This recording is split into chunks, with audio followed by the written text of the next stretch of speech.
اچھا ٹھیک ہے، میں آپ کی بات سمجھ گیا. تو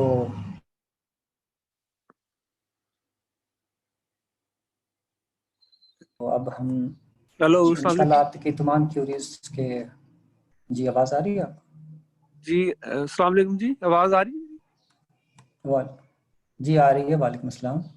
اچھا، ایک عرض ہے کہ اگر کیونکہ کافی تھوڑے سے گیپ کے بعد ہم دوبارہ کلاس شروع کر رہے ہیں، تو اگر آپ کائنڈلی اس کو بریفلی جو پیچھے ہم نے جو لیکچر کو اگر آپ سم اپ کر دیں تھوڑا سا، تاکہ وہ ریفریش ہو جائے چیز، اگر آپ وہ کر سکیں تو مہربانی ہوگی. میں نے اب تک جو چیزیں آپ کے سامنے پیش کی ہیں ان کا خلاصہ یوں ہے کہ قانون اتمام حجت جو ہے وہ ایک قرآن مجید میں پایا جانے والا اللہ تعالیٰ کا ایک قانون ہے، جس کے بہت سارے اثرات دین کی بنیادی تفہیم پر پڑتے ہیں، اور اس کے بہت سارے اس کی فروعات جو ہیں اس کے اوپر جو استنباط کرتے ہیں ہم، ان بہت ساری چیزوں کے اوپر، فقہ کے اوپر اس کے اثرات مرتب ہوتے ہیں. تو اس کو بہت اچھی طریقے سے سمجھ لینا چاہیے. یہ اتمام حجت یہ ہے، قانون اتمام حجت یہ ہے کہ اللہ تعالیٰ ایک رسول کو دنیا میں بھیجتا ہے اپنا پیغام دے کر، اور پھر وہ اس پیغام کو لوگوں کے سامنے پیش کرتا ہے تمام آرگیومنٹس کے ساتھ، شواہد کے ساتھ، معجزات کے ساتھ، تاکہ اس کے لوگ، اس وقت کے لوگ جو ہیں وہ مکمل طور پر اس میں کنونس ہو جائیں کہ یہ واقعی خدا کا رسول ہے اور یہ پیغام واقعی خدا کی طرف سے آیا ہے. اس بات کو اس درجے تک پہنچا دیا جاتا ہے کہ جس طرح قیامت والے دن اتمام حجت کے بعد آپ کو جنت یا دوزخ کی سزا دی جائے گی ان لوگوں کو ان کے اعمال کے مطابق، کیونکہ وہ وہاں پر مکمل طور پر اتمام حجت کا سارا ڈسکس ہو جائے گا، جرا ہو جائے گی، لوگ اپنے ایکسکیوزز پیش کر دیں گے، ایوری تھنگ ہو جائے گی. تو اس کے بعد جنت و دوزخ کا فیصلہ ہوگا. اللہ تعالیٰ وہ جنت و دوزخ کا فیصلہ، وہ جزا اور سزا کا فیصلہ اسی دنیا میں نافذ کر دیتا ہے کہ رسول کے اتمام حجت کے بعد. چنانچہ جتنے بھی انبیاء آئے ہیں، رسول آئے ہیں، انہوں نے اپنے لوگوں کو دو عذابوں کا سے ڈرایا ہے. ایک وہ عذاب جو کہ قیامت کے بعد آئے گا، قیامت سے شروع ہوگا، اور دوزخ کا عذاب، اور دوسرا وہ جو اسی دنیا میں آ جائے گا. اور بہت ساری آیات ہیں اس معاملے میں. تو اس قانون کو کہ جو فریگمنٹس تھے وہ ہمارے تاریخ میں مفسرین کے ہاں ملتے تھے، لیکن اس کے ایک مکمل قانون کی شکل میں دریافت کرنے کا سہرا امام حمید الدین فراہی صاحب کے سر ہے. اس کے بعد اس کو مزید زیادہ منقح فارم میں، ریفائنڈ فارم میں پیش کیا تھا مولانا امین حسن اصلاحی صاحب نے، اور اب اس کو مکمل ایک اپنی جزیات کے ساتھ، اطلاقات کے ساتھ، اپلیکیشنز کے ساتھ غامدی صاحب نے پیش کیا ہے. اور پھر اس کے اوپر کچھ اعتراضات ہوئے ہیں، کچھ مسائل سامنے آئے ہیں، لوگوں کی تفہیم میں مسئلہ ہوا، اور اعتراضات، اشکالات، ان کے پھر جواب دیے ہیں میں نے اپنی اس کتاب میں کہ یہ اتمام حجت کس طرح سے جسٹیفائڈ ہوتا ہے، اور اعتراضات کس طرح سے جو ہیں وہ ان کو ہم ایڈریس کر سکتے ہیں. تو یہ تھا اس سارے کا خلاصہ. میں نے آپ کو یہاں پہ یہ آیتیں پیش کی تھیں کہ دوہرا عذاب بھی ملے گا، دوہرا اجر بھی ملے گا. صرف عذاب بھی نہیں ہے، بلکہ جو براہ راست مومنین ہوتے ہیں رسول کے، ان کو اسی دنیا میں اجر بھی ملتا ہے. جس طرح سے اس کے منکرین کو اسی دنیا میں عذاب شروع ہو جاتا ہے اور اس کی اگلی قسط آخرت میں ملے گی، اسی طرح مومنین جو ہوتے ہیں رسول کے براہ راست، ان کو اسی دنیا میں اجر ملتا ہے، سرفرازی کی شکل میں، عزت کی شکل میں، خوشحالی کی شکل میں، اور اسی کا پھر کنٹینیویشن ہوتی ہے اور آخرت میں بھی اس کا اجر ملتا ہے. تو یہ آیتیں جو تھیں وہ پھر یہ قرآن کی وہ آیت ہے جس میں اس قانون کا مکمل مطلب اسٹیٹمنٹ ہے کہ فَلِكُلِّ أُمَّةٍ رَسُولٌ فَإِذَا جَاءَ رَسُولُهُمْ قُضِيَ بَيْنَهُم بِالْقِسْطِ وَهُمْ لَا يُظْلَمُونَ. جب رسول آ جاتا ہے تو ان کا فیصلہ کر دیا جاتا ہے اور یہ اس میں کوئی ظلم نہیں کیا جاتا. اسی طریقے سے یہ ایک آیت تھی جس میں اللہ نے بتایا کہ ان کے لیے اس دنیا میں بھی عذاب ہے اور آخرت میں بھی ان کے لیے عذاب ہے. تو یہ ساری آیتیں، اسٹیٹمنٹ بھی موجود ہے، اور ہمارے سامنے انبیاء کے قصے بھی موجود ہیں، رسولوں کے قصے بھی موجود ہیں. نوح علیہ السلام سے یہ سلسلہ شروع ہوا اور حضرت محمد صلی اللہ علیہ وسلم تک یہ سلسلہ چلا ہے. اب آنے والے جو ہم لوگ ہیں، عام لوگ ہیں، جو دین کے داعی ہیں یا دین کو پھیلاتے ہیں یا لوگوں کو تبلیغ کرتے ہیں وہ رسول کے منصب پر نہیں ہیں، وہ اس درجے کا اتمام حجت نہیں کر سکتے کہ جزا اور سزا کا فیصلہ یہیں ہو جائے۔ جزا اور سزا کا فیصلہ اللہ تعالیٰ کرتا ہے، رسول بھی نہیں کرتا، بلکہ رسول تو اس کو اللہ سے معلوم کر کے لوگوں کو بتاتا ہے کہ اب تمہارا وقت آ گیا ہے۔ تو ہم جو ہیں نہ رسول ہیں نہ نبی ہیں، اور ہمارا اتمام حجت اس درجے کا بھی نہیں ہو سکتا جیسے کہ رسول کا ہوتا ہے، اور اسی طرح جزا اور سزا جو ہوتی ہے وہ ہم نافذ نہیں کر سکتے۔ رسول اللہ صلی اللہ علیہ وسلم کے وقت میں جزا اور سزا جو نافذ کی گئی تھی وہ صحابہ کے تلواروں کے ذریعے نافذ کی گئی تھی۔ آسمان سے کوئی طوفان نہیں آیا، زمین سے کوئی سیلاب نہیں آیا، بلکہ آپ صلی اللہ علیہ وسلم کے صحابہ کے تلواروں کے ذریعے سے اس دفعہ عذاب کی یہ شکل دی گئی تھی، کیونکہ رسول اللہ صلی اللہ علیہ وسلم کے پاس اتنے افراد اکٹھے ہو گئے تھے کہ ان کے ذریعے سے یہ کام سر انجام دیا جا سکتا تھا۔ تو اللہ تعالیٰ کی اسکیم یہ معلوم ہوتی ہے کہ یہ عذاب اصل میں ان بندوں کے ذریعے ہی دیا جائے، لیکن جہاں بندے میسر نہیں آ سکے وہاں عذاب کے لیے فرشتے آئے، دوسری قدرتی طاقتیں آئیں۔ یہ تھا جی اس کا خلاصہ۔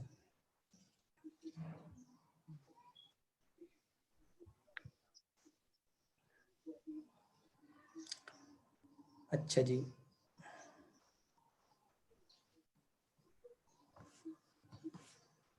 آج میں نے نبی اور رسول میں فرق کی بات کی تھی۔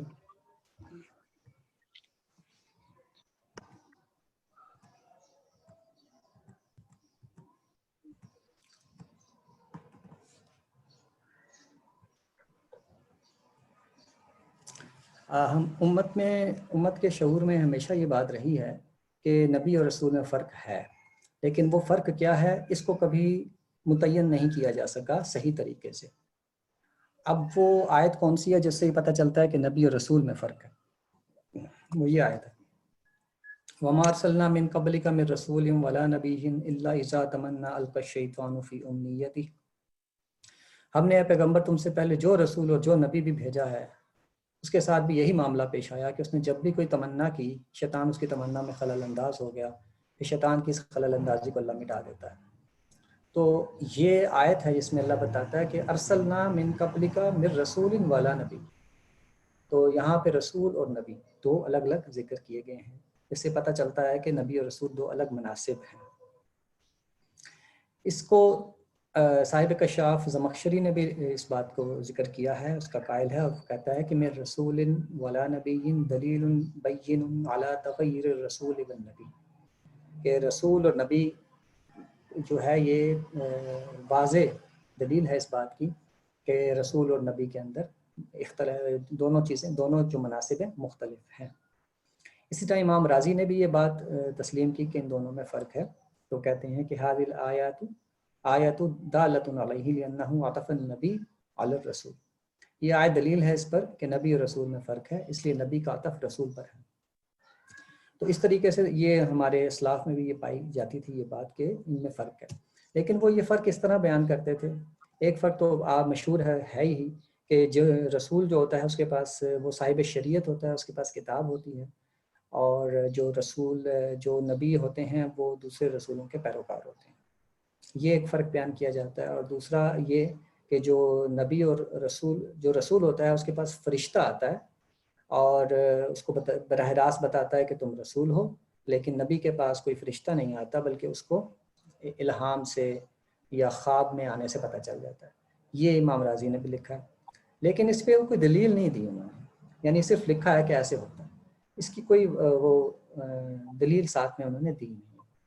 ہماری نظر میں یہ دونوں باتیں درست نہیں ہیں، اس لیے کہ پہلی بات کی یہ جو دوسری بات ہے کہ وہ اس کو فرشتہ اس کے پاس آتا ہے رسول کے پاس، اور دوسرا جو نبی وہ ہوتا ہے جس کو صرف خواب وغیرہ میں بتا دیا جاتا ہے، اس کی تو کوئی دلیل ہی نہیں ہے۔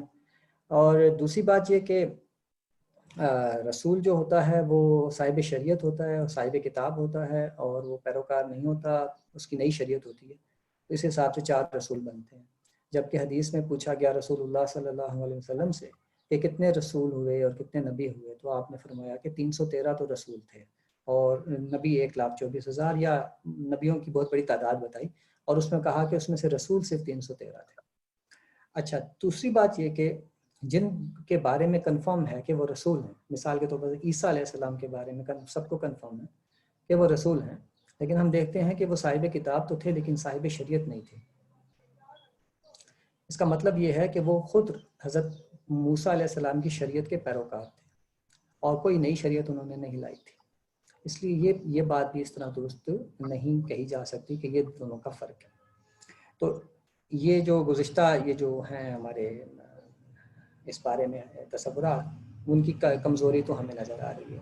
اس کے بعد پھر مکتب فراہی کی طرف سے نبی اور رسول کا فرق بتایا گیا ہے، اور اسی قانون اتمام حجت کے تناظر میں وہ اس کا خلاصہ یہ ہے کہ جو رسول ہوتے ہیں ان کے ذریعے سے اللہ تعالیٰ دینونت برپا کرتا ہے، جزا اور سزا کی عدالت اسی دنیا میں لگا دیتا ہے، اور جو نبی ہوتے ہیں وہ ان کے ذریعے سے وہ یہ معاملہ ظہور پذیر نہیں ہوتا۔ نبی اور رسول دونوں ہی ابلاغ کرتے ہیں، تبلیغ کرتے ہیں، لیکن جو نتیجہ نکلنا ہوتا ہے وہ صرف رسول کے ذریعے سے نکلتا ہے۔ وہ اس درجے تک بات چلی جاتی ہے کہ اب جزا سزا اسی دنیا میں سامنے آ جاتی ہے، لیکن نبیوں کے ہاں یہ نہیں ہوتا کہ وہ اس درجے کو پہنچا سکیں، اس معاملے کو یہاں تک لے آئیں۔ تو اس کا ایک ثبوت یہ بھی ہے کہ آپ یہ دیکھیے کہ بنی اسرائیل میں انبیاء بہت بڑی تعداد میں آئے ہیں اور رسول صرف موسیٰ علیہ السلام ہیں اور عیسیٰ علیہ السلام ہیں۔ تو آپ دیکھیے کہ موسیٰ علیہ السلام کے زمانے میں بھی دینونت برپا ہوئی، اور عیسیٰ علیہ السلام کے بعد بھی دینونت برپا ہوئی، یہود پر عذاب آیا وغیرہ۔ تو درمیان میں دوسری بات یہ دیکھیے کہ عیسیٰ علیہ السلام کو تبلیغ کرنے میں زیادہ ٹائم نہیں لگا۔ اس کی وجہ یہ تھی جیسے انہوں نے اپنی دعوت کا آغاز کیا، چندی 1-2 برس یا 4-5 برس کے اندر وہ سارا معاملہ طے ہو گیا اور دینونت بھی برپا ہو گئی۔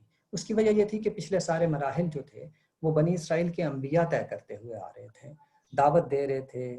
جو مراحل ہم بتاتے ہیں وہ سارے کے سارے انبیاء بنی اسرائیل نے طے کر چکے تھے۔ آخری دینونت کے لیے عیسیٰ علیہ السلام تشریف لائے تھے۔ تو یہ ایک فرق ہے جو کہ فکر فراہی نے پیش کیا ہے۔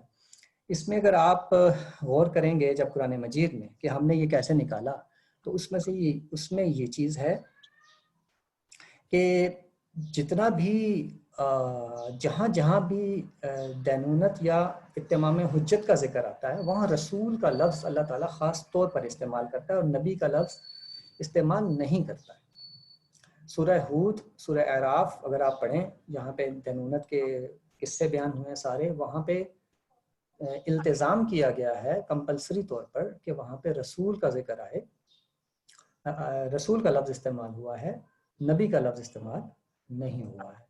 تو یہاں سے ہمیں یہ آئیڈیا ملا کہ یہ جو ہے جب بھی عذاب کا ذکر آتا ہے، دنیا کا حجت کا ذکر آتا ہے، تمام حجت کا، تو رسول کا لفظ استعمال ہو رہا ہے، نبی کا لفظ استعمال نہیں ہو رہا۔ اس بات کا اتنا زیادہ اہتمام کیا گیا کہ ایک جگہ پر نبی کا لفظ استعمال ہوا ہے تو ساتھ ارسلہ کا فعل استعمال ہوا ہے۔ میں وہ آیت آپ کے سامنے رکھ دیتا ہوں۔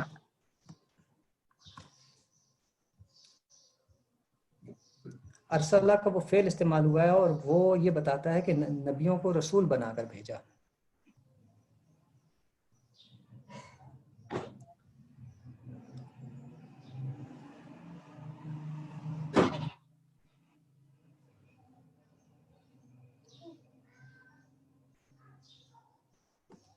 کہ نبیوں کو رسول ارسلہ کیا تھا قرآن مجید کی آیت، ابھی میں نکال لیتا ہوں۔ تو اس کے اندر یہ بتایا گیا ہے کہ نبیوں کو رسول بنا کر بھیجا گیا۔ یہ توڑ دیا انہوں نے اس کی ٹانگ، سوری۔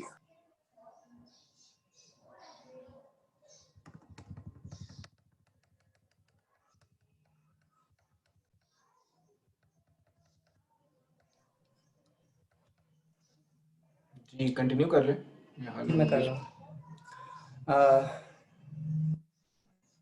یہ جو قرآن پاک کی آیت ہے سورہ نحل کی آیت نمبر 43، اس میں اللہ فرماتا ہے وَمَا أَرْسَلْنَا مِن قَبْلِكَ إِلَّا رِجَالًا نُوحِي إِلَيْهِمْ، تم سے پہلے ہم نے آدمیوں ہی کو رسول بنا کر بھیجا۔ امام رازی بھی اس استعمال کا ذکر کرتے ہیں کہ ارسلہ کے ساتھ جب ارسلہ نبی یا وغیرہ کا لفظ آتا ہے تو اس کا مطلب ہوتا ہے نبی کو رسول بنا کر بھیجا۔ تو یہ ایک عربی کا اسلوب ہے جانا مانا، امام رازی نے اس کو ذکر بھی کیا ہے، یہ میرے سامنے ان کی عبارت ہے مفاتیح الغیب سے، اور وہ کہتے ہیں وَكَمْ أَرْسَلْنَا مِن نَبِيٍّ فِي الْأَوَّلِينَ، وذالک یدل علی انہ کان نبیا فجعلہ اللہ مرسلا. یہ ان کی عبارت ہے.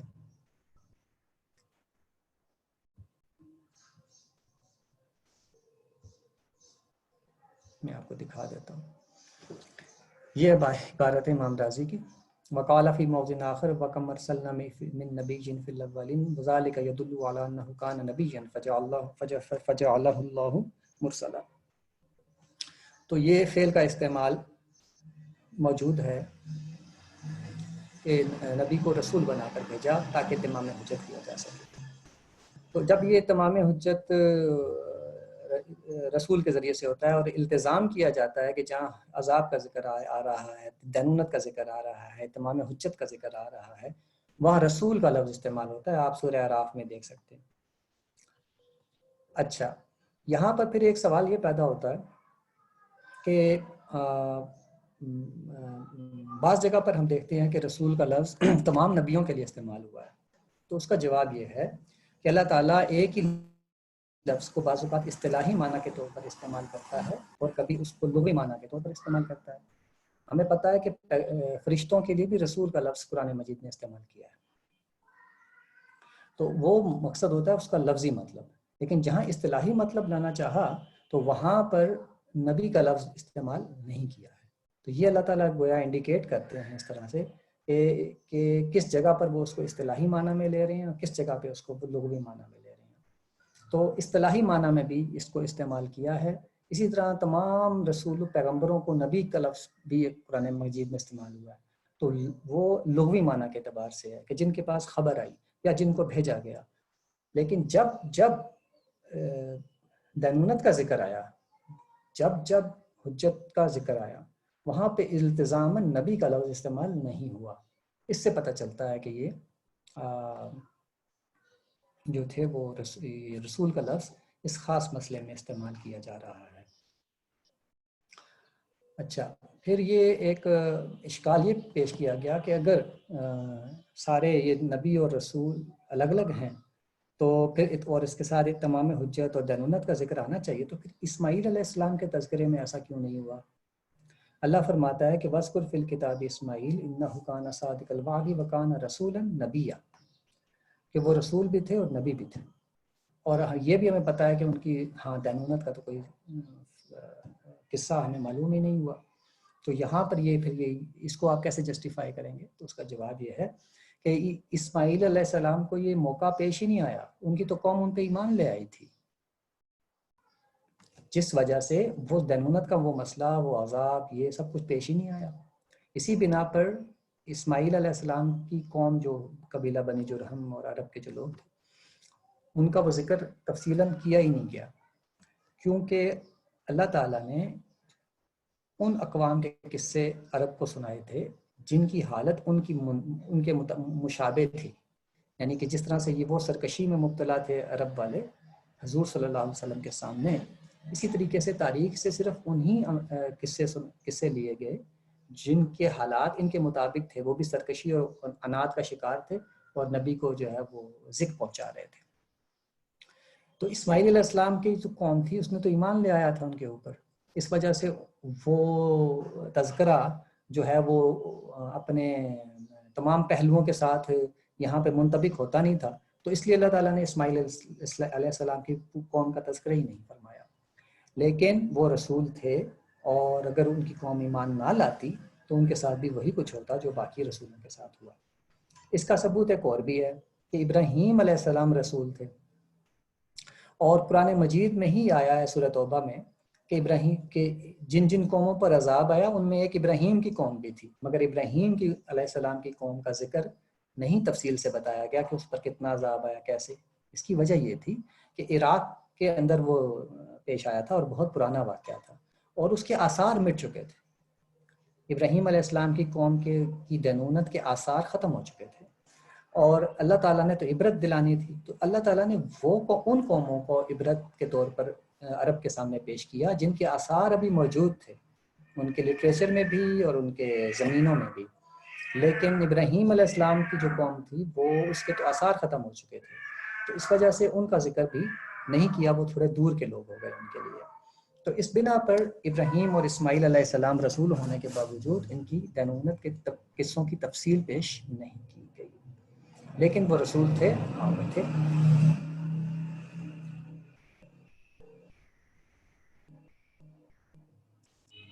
تو یہ ایک چیز تھی۔ یہاں پر پھر ایک اور اشکال پیدا کیا گیا ہے، وہ یہ کہ اگر اسماعیل علیہ السلام کی قوم ان پہ ایمان لائی تھی تو پھر قرآن مجید میں اللہ تعالیٰ نے یہ کیوں کہا ہے کہ تمام قوموں میں سے صرف یونس علیہ السلام کی قوم ایمان لائی تھی؟ یہ بھی بتانا چاہیے تھا کہ یونس کے علاوہ اسماعیل کی قوم بھی ایمان لائی تھی۔ اب یہ دیکھیے قرآن یہ ایک اعتراض پیش کیا گیا تھا۔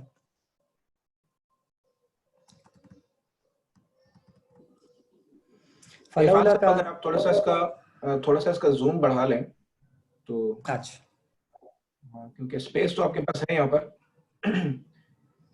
ٹھیک ہے جی، ہاں اب زیادہ ریڈیبل ہے۔ اچھا ٹھیک ہے۔ تو فلولا کانت قریۃ آمنت فنفعها ایمانها الا قوم یونس، ایسا کیوں نہ ہوا کہ قوم یونس کے سوا کوئی اور بستی بھی ایمان لے آتی پر اس کا ایمان اسے نفع دیتا۔ تو یہ آیت پیش کی گئی ہے کہ اگر کوئی اور قوم بھی ایمان لائی تھی تو اس کا ذکر بھی آتا، یہاں تو صرف ایک قوم کا ذکر ہے۔ تو اس کا جواب یہ ہے کہ یونس علیہ السلام کی قوم جس سطح پہ جا کے واپس پلٹی تھی وہ اصل میں مثال پیش کی گئی کہ اس سطح پر کفر، سرکشی، انکار کہ اس سطح پر جا کے کوئی قوم واپس نہیں آئی ہے۔ یعنی یہ نہیں کہا گیا کہ کوئی اور قوم بھی ایمان نہیں لائی، ہو سکتا ہے اور بھی بہت ساری قومیں ایمان لائی ہوں، لیکن یونس علیہ السلام کا قصہ یہ تھا کہ ان کی قوم سرکشی اور تباہی کے کنارے پہنچ کر واپس پلٹی تھی۔ تو اللہ تعالیٰ یہ کہہ رہے ہیں کہ اس سطح پر پلٹ کے واپس آنے والے قوموں میں سے صرف ایک ہی قوم یونس تھی جو کہ ایمان لے آئی، اور جب وہ ایمان لائی، آگے پوری آیت دیکھیے، لما آمنوا کشفنا عنہم عذاب الخزی فی الحیات الدنیا ومتعناہم الی حین، جب وہ ایمان لائے تو ہم نے عذاب ان سے ہٹا لیا، دنیا کا عذاب ان سے ہٹا لیا، ومتعناہم الی حین، اور ایک مدت تک ان کو فائدہ دینے کا فیصلہ کر دیا۔ تو یہ دینونت برپا ہونے سے پہلے انہوں نے یہ کام کر ڈالا تھا۔ یہ اس حساب سے بتایا جا رہا ہے کہ ایسا کیوں نہ ہوا، اور یہ چونکہ ذکر جو ہے عرب کے ساتھ ہو رہا تھا اس لیے عربوں کو سمجھایا جا رہا ہے کہ اس سطح پر پہنچ کے بھی تم واپس پلٹ سکتے ہو۔ تو یہ دراصل اس لحاظ سے منفرد تھے کہ وہ اس سطح پر جا کے واپس آئے۔ اسماعیل علیہ السلام کے ساتھ یہ مسئلہ پیش نہیں آیا، ان کی قوم تو پہلے ہی مسلمان ہو گئی تھی۔ اچھا جی، دوسری بات یہ کہ ایک سوال اب یہ پیدا ہوتا ہے کہ یونس علیہ السلام پر جو عذاب آیا وہ عذاب پلٹ کیسے گیا؟ کیونکہ جب عذاب آ جاتا ہے تو پھر واپس پلٹتا نہیں ہے۔ ہمیں پتہ ہے کہ فرعون نے بھی جب ڈوبنے لگا تھا تو اس نے توبہ کر لی تھی تو اللہ نے توبہ قبول نہیں کی، تو پھر قوم یونس پر آیا ہوا عذاب کیسے پلٹ گیا؟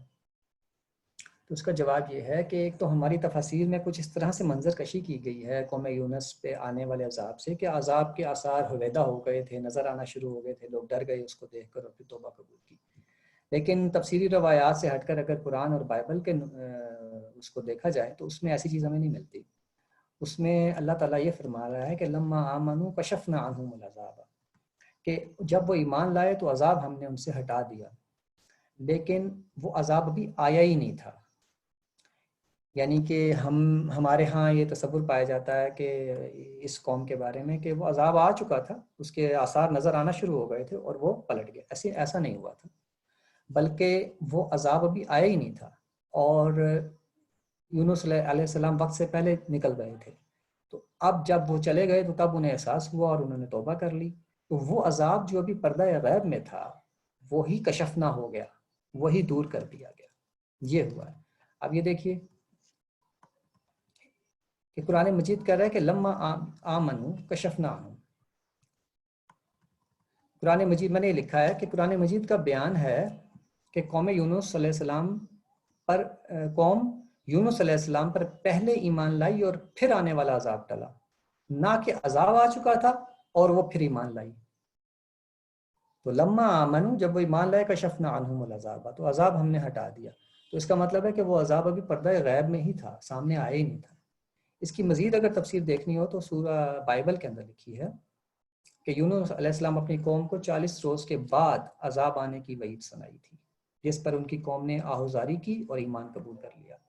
یہ ہے بائبل کی عبارت. اور یونا یعنی یونس علیہ السلام شہر میں داخل ہوا اور ایک دن کی راہ چلا. اس نے منادی کی اور کہا کہ 40 روز کے بعد نینوا برباد ہو جائے، نینوا برباد کیا جائے گا.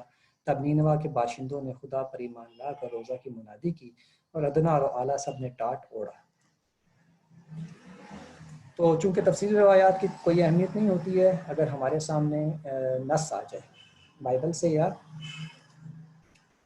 قرآن مجید سے، تو قرآن مجید سے بھی یہ معلوم نہیں ہوتا کہ عذاب ظاہر ہو گیا تھا، اور بائبل نے تو بالکل تصریح کر دی کہ 40 دن کا وقت تھا ان کے پاس.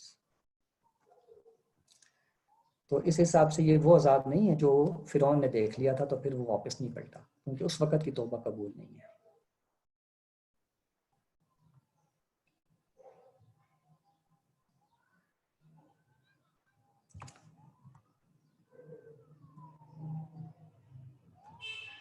جی میرا ایک کویشچن تھا. جی فرمائیے. سورہ بقرہ میں جو آیت ہے اعوذ باللہ من الشیطان الرجیم وَلَقَدْ آتَيْنَا مُوسَى الْكِتَابَ وَقَفَّيْنَا مِن بَعْدِهِ بِالرُّسُلِ، تو یہاں پہ جو لفظ بالرسل جمع کے صیغے میں استعمال ہوا ہے، رسول کی جمع ہے، تو یہ بھی کیا اسی اصطلاحی مفہوم میں ہے؟ یعنی ہم تو دیکھتے ہیں کہ حضرت موسیٰ علیہ جی السلام یہاں پہ جی یہاں اس کے دراصل جی اس کے دو جواب دیے گئے ہیں. ایک یہ کہ یہاں پر رسول اصطلاحی معنوں میں نہیں ہے بلکہ لغوی معنی میں استعمال ہوا ہے کہ ان کے بعد ہم نے رسول بھیجے لگاتار. تو وہ جو یہ چونکہ اس کی مکمل لغت کی اجازت ہے کہ آپ اس کو لغوی معنی میں بھی استعمال کر سکیں تو کیا گیا ہے. ہمارا تو اصول یہ ہے کہ جب دینونت کا ذکر آئے گا تب رسولوں کا ذکر، نبی کا ذکر نہیں آئے گا. لیکن اصطلاحی لغوی طور پر یہ کہا جا سکتا ہے کہ نبیوں کو رسول کہا جا سکتا ہے، جیسے کہ بہت ساری آیتوں میں کہا بھی گیا ہے. تو ہمارا زور اس پر ہے کہ جب دینونت کا ذکر آتا ہے تو وہاں رسول کا لفظ خاص طور پر استعمال ہوتا ہے، ورنہ رسول کا لفظ نبی کے لیے بھی استعمال ہوا ہے، بلکہ رسول کا لفظ فرشتوں کے لیے بھی استعمال ہوا ہے. لیکن جب دینونت کا ذکر آئے گا تو پھر رسول کا لفظ استعمال ہوگا، نبی کا لفظ استعمال نہیں ہوگا. یہ ہے اصل میں پوائنٹ آف ڈفرینس. چلیں جزاک اللہ. تو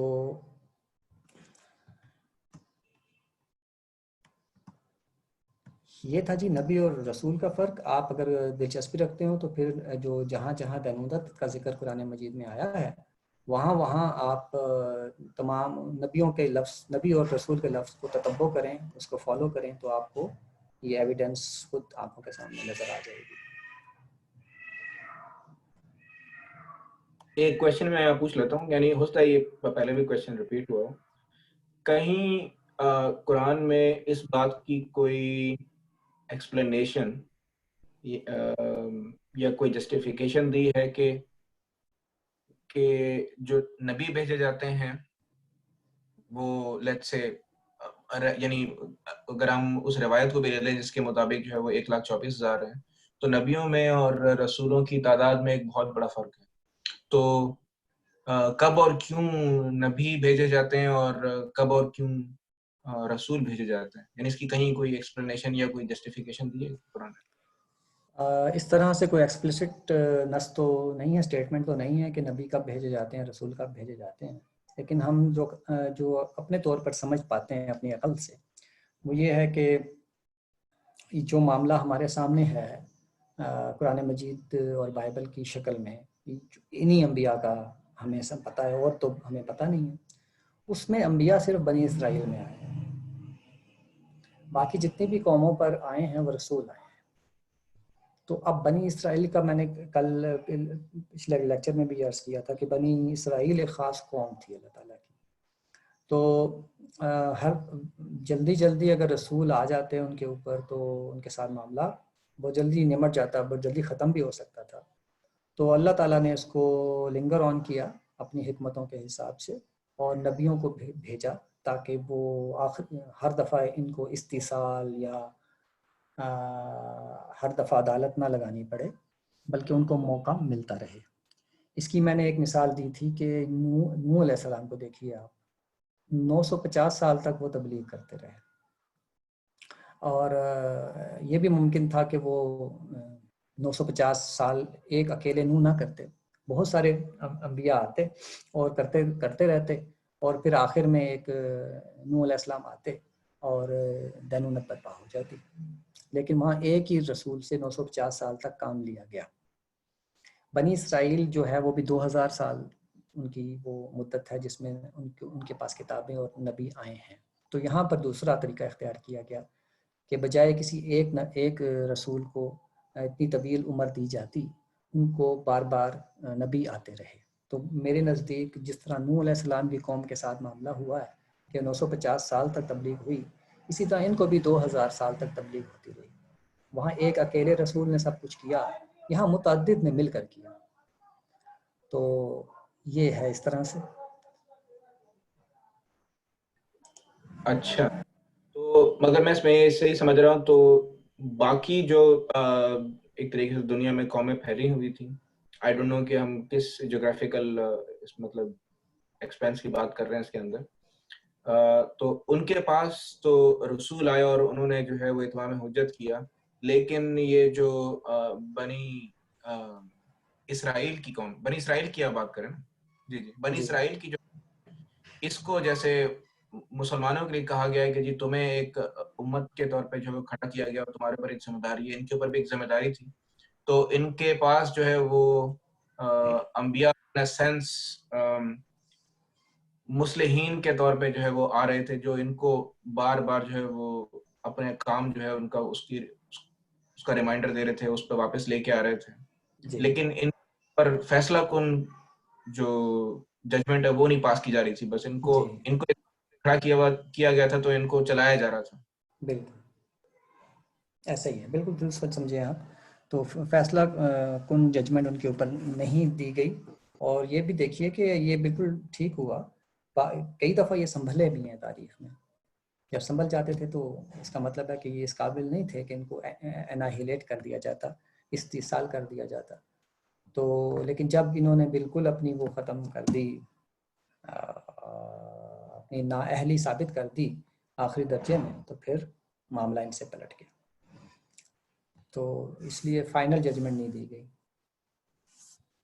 بلکہ ابراہیم علیہ السلام کے بعد تو اللہ تعالیٰ نے سلسلہ ہی چینج کر دیا کہ بار بار دینونت برپا کرنے کی بجائے دینونت کا سارا تاریخ ان دو قوموں میں منحصر کر دی، بنی اسماعیل اور بنی اسرائیل میں، کہ اب جو ہے وہ انہی کی سرگزشت پڑھ کے تو لوگوں کو تنبیہ کی جائے گی۔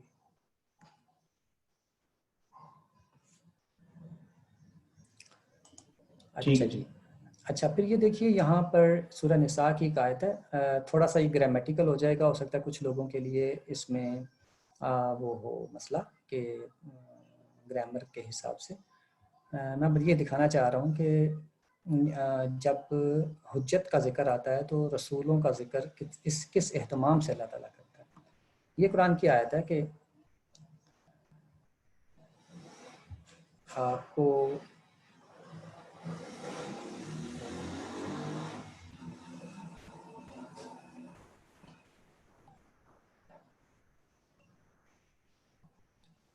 یہ نظر آ رہی ہے آپ کو سورہ نساء کی آیت سے پیدا ہونے والا ایک اشتباہ؟ جی نظر آ رہا ہے۔ ٹھیک ہے، اب اسے دیکھیے لکھا ہوا ہے کہ انا اوحینا الیک کما اوحینا الی نوح والنبیین من بعدہ واوحینا الی ابراہیم واسماعیل واسحاق ویعقوب والاسباط وعیسی وایوب ویونس وہارون وسلیمان وآتینا داود زبورا ورسلا قد قصصناهم علیک من قبل ورسلا لم نقصصهم علیک وکلم اللہ موسیٰ تکلیما رسلا مبشرین ومنذرین لئلا یکون للناس علی اللہ حجۃ بعد الرسل وکان اللہ عزیزا حکیما۔ یہ ہمارے موقف کی ایک بہت بڑا ثبوت ہے اسی آیت، لیکن اس کو اشکال کے طور پر پیش کیا گیا کہ یہاں پر نبیوں اور رسولوں دونوں کو نبی کہا گیا ہے، اور آخر میں حجت کا ذکر بھی آتا ہے۔ شروع میں ہے الی نوح والنبیین من بعدی. اب نبیین من بعدی میں ابراہیم بھی ہے، اسماعیل بھی ہے، اسحاق بھی ہیں. اس میں سے ابراہیم بھی رسول ہیں، اسماعیل بھی رسول ہیں، عیسیٰ بھی رسول ہیں ہمارے حساب سے جو ہم کہتے ہیں. اور یہ تو آخر پہ حجت کا بھی ذکر ہے، تو آپ کا تو یہ فارمولہ غلط ہو گیا. تو اب ہم یہ توجہ دلاتے ہیں کہ یہ آیت دراصل ہمارے حق میں ایک دلیل ہے، وہ یہ کہ یہ دیکھیے کہ اللہ تعالیٰ نے شروع میں تو یہ کہا کہ یہ سارے نبی ہیں، لیکن یہاں پر آ کے واو عطف کو لایا اللہ نے اور کہا کہ وَرُسُلًا لَمْ نَقْصُصْهُمْ عَلَيْكَ. یہ جو واو ہے اس کا عطف کس پہ جا رہا ہے؟ اوحینا کے اوپر. تو اللہ فرماتا ہے کہ ہم نے وحی کی تیری طرف جیسے ہم نے وحی کی تھی نوح اور باقی نبیوں کی طرف، اور ہم نے یہی وحی کی تھی رسولوں کی طرف جن کا ذکر ہم نے آپ سے نہیں کیا، ان رسولوں پر بھی یہ وحی ہوئی ہے. تو اس یہاں پر جو رسولن کا لفظ الگ سے لایا گیا ہے وہ یہ بتا رہا ہے کہ اب رسولوں کا ذکر آ رہا ہے کہ جو نبیوں سے الگ ہوتے ہیں. اور پھر آگے دیکھیے کہ وَرُسُلًا لَمْ نَقْصُصْهُمْ عَلَيْكَ وَكَلَّمَ اللَّهُ مُوسَىٰ تَكْلِيمًا رُسُلًا مُبَشِّرِينَ وَمُنذِرِينَ. آگے جیسے ہی حجت کا ذکر آنے لگا تھا اللہ نے فوراً رسولن کو دوبارہ ذکر کیا، رُسُلًا مُبَشِّرِينَ وَمُنذِرِينَ لِئَلَّا يَكُونَ لِلنَّاسِ عَلَى اللَّهِ حُجَّةٌ. تو جہاں پر یعنی کہ رسولوں کو مبشر اور منذر بنا کے بھیجا تاکہ لوگوں کے اوپر کوئی اللہ کے سامنے پیش کرنے کے لیے کوئی حجت ہی نہ رہے. جیسے ہی حجت کا مسئلہ آیا فوراً نبیوں کو چھوڑ کر رسول کا ذکر آ گیا. یہ ہے، یہ اگر آپ اس کو غور کریں گے تو آپ کو اندازہ ہوگا کہ یہاں پر جو واو عطف ہے یہ مغایرت کا واو ہے، یعنی کہ یہ چیز کو ایک سے دوسرے سے الگ کرنے کے لیے استعمال ہوا ہے. تو وَرُسُلًا اور ہم نے وحی کی خاص طور پر رسولوں کی طرف بھی، اور پھر آگے جو رسولن آیا ہے وہ بغیر عطف کے آیا ہے یعنی رسولن. تو اس کا مطلب ہے کہ یہ وہی والے رسول ہیں جو یہ والے ہیں. یہ رسولن واو کے ساتھ ہے اور یہ رسولن بغیر عطف کے ہے. بغیر عطف کا مطلب ہوتا ہے کہ یہ پچھلے ہی رسولوں کا ذکر کیا جا رہا ہے. واو اگر ہوتا تو پھر ہم اور اس کو کسی اور مختلف رسولوں کی طرف لے جاتے چونکہ اس کی ضرورت ہی نہیں تھی. تو اللہ تعالیٰ نے یہاں واو نہیں لایا اور یہاں پہ واو لایا.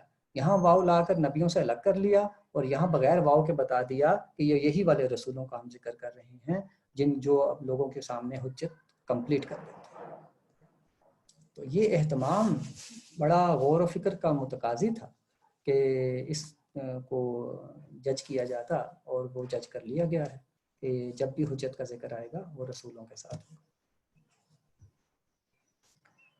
اچھا جی،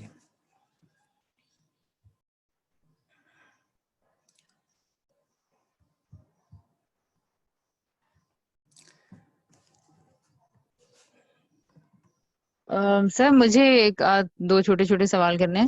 جی سر ایک یہ کہ پھر یہ لغوی اور اصطلاحی جو معنی ہے ہر جگہ پہ آ رہے ہیں، تو یہ اس کو ڈفرینشیٹ کرنا ہے کے لیے کوئی کرینہ اگر ہو یعنی جی اور اس کی وجہ کیا ہے کہ اس کو ملحوظ رکھا گیا؟ اور سیکنڈلی یہ کہ کتابوں والا جو ہم فرق بچپن میں پڑھا کرتے تھے اور کتابوں میں بھی لکھا ہوا ہے کہ رسول کے پاس ایک الگ کتاب دی جاتی ہے یا الگ شریعت آتی ہے، تو ان کے بعض یونس علیہ السلام کے یہ بھی ظاہر ہے یہ ٹھیک نہیں ہے یہ بات. اب آپ نے صرف اس کو دینونت سے خاص کر کے پڑھایا ہے، تو یہ بھی تو ہو سکتا ہے کہ ان رسولوں کو کتاب یہ فرق بھی ہو اور ان کی کتابوں کا ذکر نہ آیا ہو، جیسے کہ دیگر رسولوں کی دینونت کا ذکر نہیں آیا. اگر وہ ذکر نہیں آیا تو پھر ہمارے پاس اس کو دلیل لانے کے لیے دلیل لانے کی بھی تو کوئی وجہ نہیں ہے نا.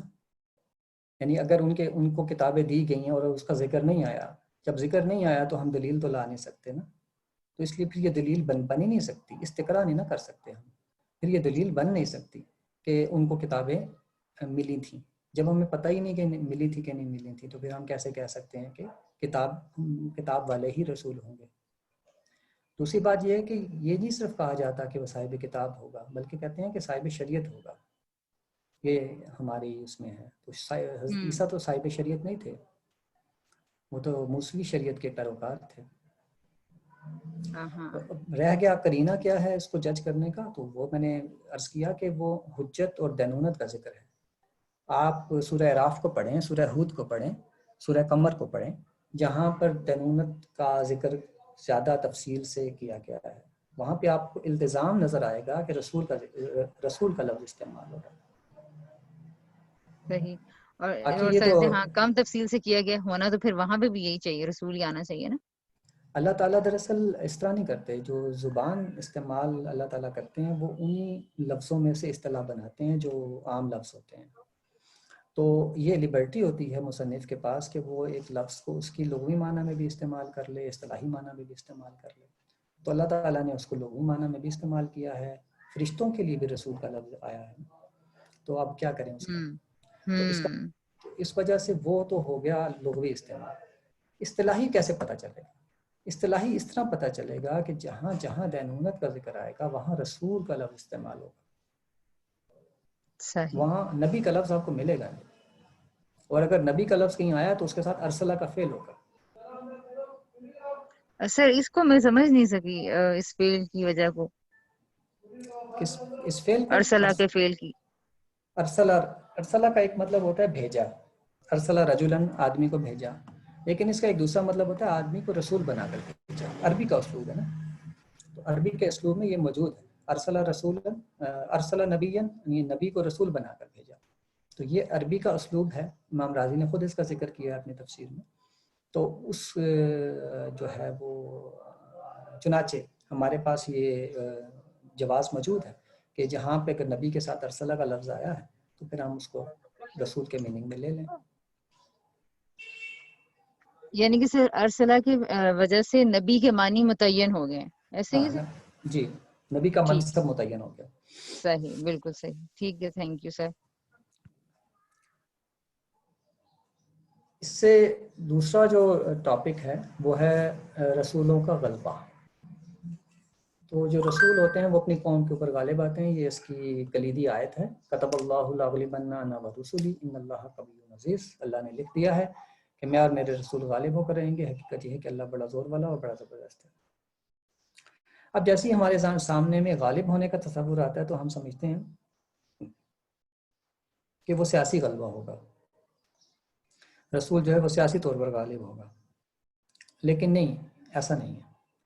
رسولوں کی سرگزشت پڑھنے پہ معلوم ہوتا ہے کہ انہیں اپنے لوگوں پر سیاسی غلبہ ملا ہو یہ تو ضروری نہیں، بلکہ زیادہ تر کو تو اپنے لوگوں پر سیاسی غلبہ نہیں ملا، اور ان کی قوم ان کے سامنے تباہ ہوئی۔ تو اس کا مطلب یہ ہے رسولوں کا کہ وہ غالب ہو جائیں گے، کہ ان کی قوم مغلوب ہو جائے گی، خدا کے عذاب کا شکار ہو جائے گی، وہ ہار جائیں گے اس کے سامنے سے۔ لیکن یہ ضروری نہیں ہے کہ نبی کو سیاسی غلبہ بھی ملے۔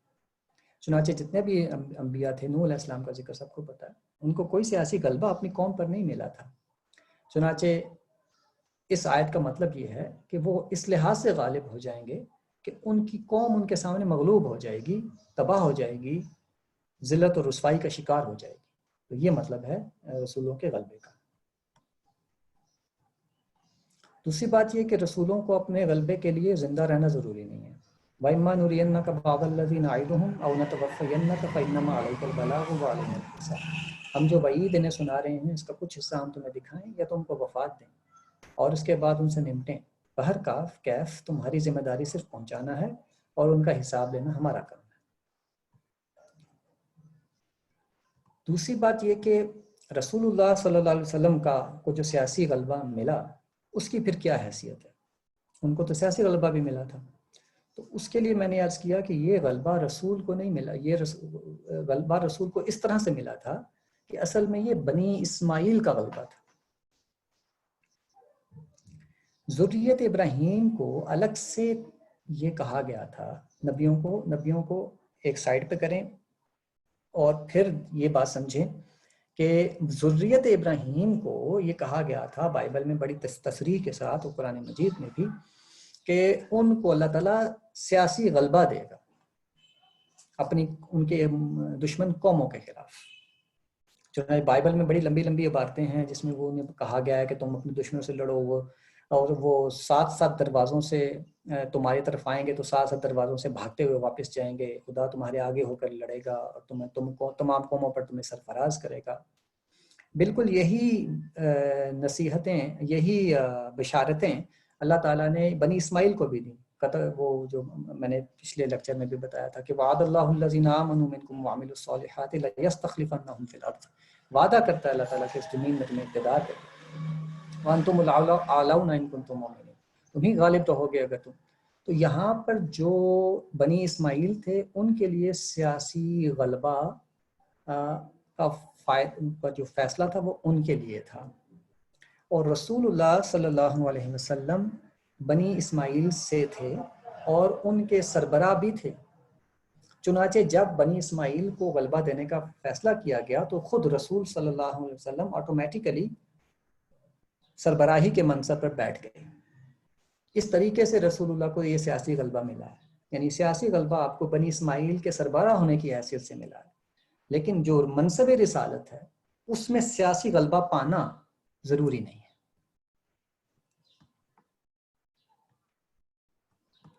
چنانچہ اللہ تعالیٰ ہر جگہ آپ سے کہتا ہے کہ فذکر انما انت مذکر لست علیہم بمسیطر. یہ رسول کا منصب یہ ہے کہ نہیں مانتے تو تم یاد دہانی کراؤ اے پیغمبر، تم یاد دہانی کرانے والے ہی ہو، تم ان پر کوئی دروغہ مقرر نہیں ہو.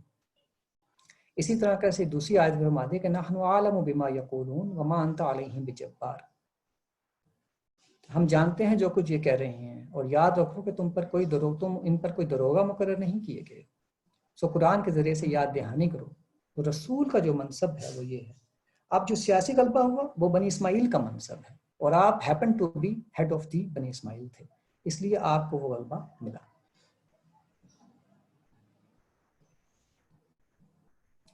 اس کا ایک اور ثبوت یہ ہے کہ آپ کے مخالفین اور معاندین سے یہ حساب اس دفعہ کسی قدرتی آفت کی بجائے آپ صلی اللہ علیہ وسلم کے صحابہ کی تلواروں کے ذریعے سے لیا گیا.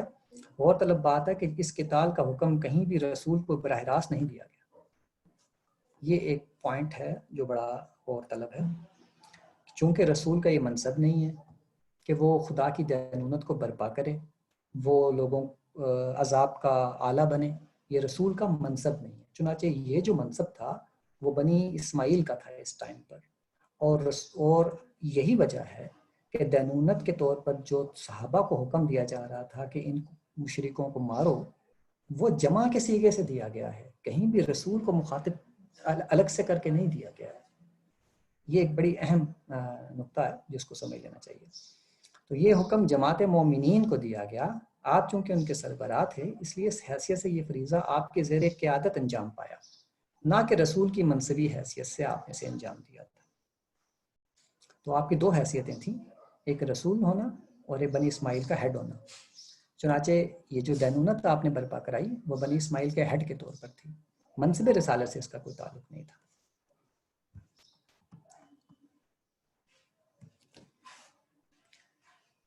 یہ ایک نقطہ ہے جو میں نے آپ یہ کہہ سکتے ہیں کہ قانون تمام حجت میں خاص طور پر اس کو ایڈ کیا ہے. اور استاد غامدی صاحب سے اس پہ میں ڈیبیٹ بھی ہوئی کافی، اور انہوں نے اس کو تسلیم بھی کر لیا تھا کہ یہ بات ٹھیک ہے.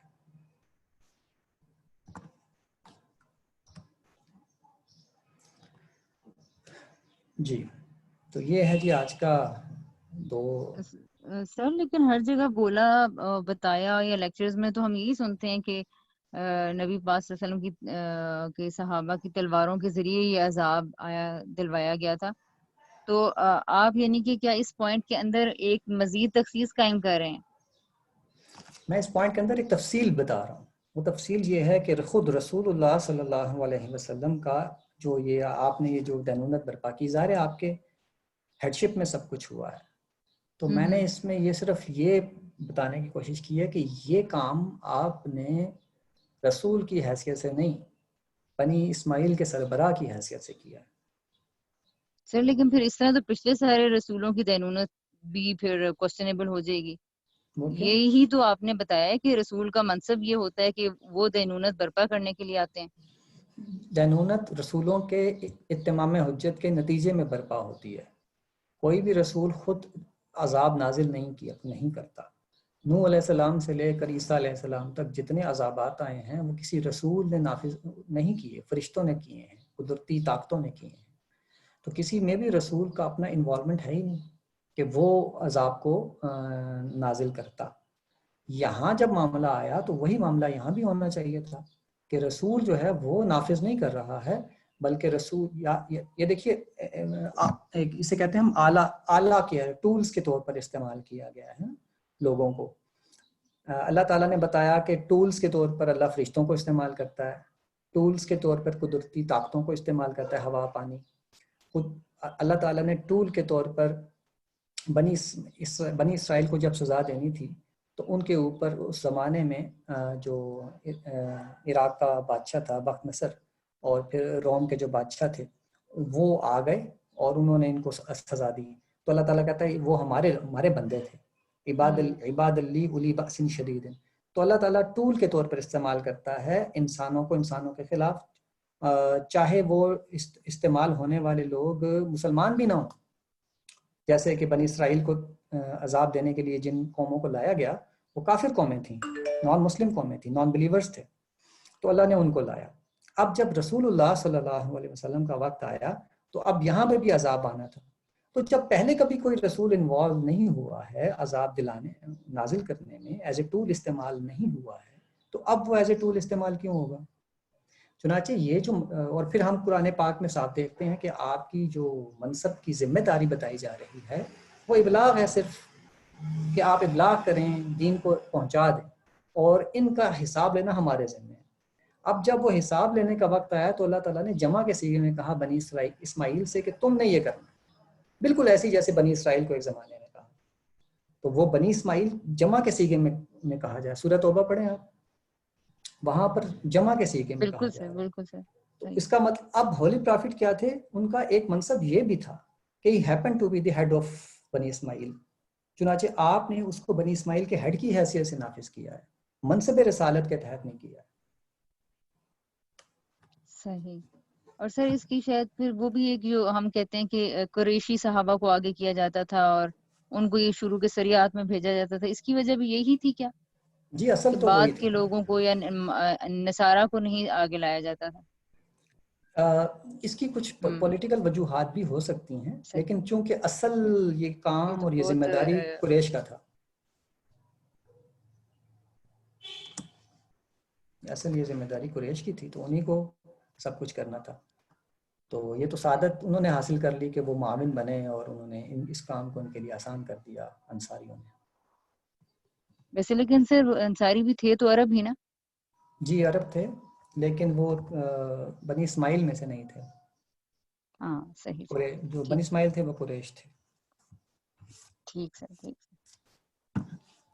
سر اس سے ایک کویشچن یہ بھی نکلتا ہے کہ اگر بنی اسرائیل میں سے کسی رسول کو سیاسی غلبہ ہو جاتا تو ممکن تھا وہ بھی اسی طرح سے اپنے ہاتھوں سے مطلب قوم کے ساتھ یا ان کے جو کمپینینز تھے وہ اسی طرح سے اپنا غلبہ قائم کرتے. جی بالکل.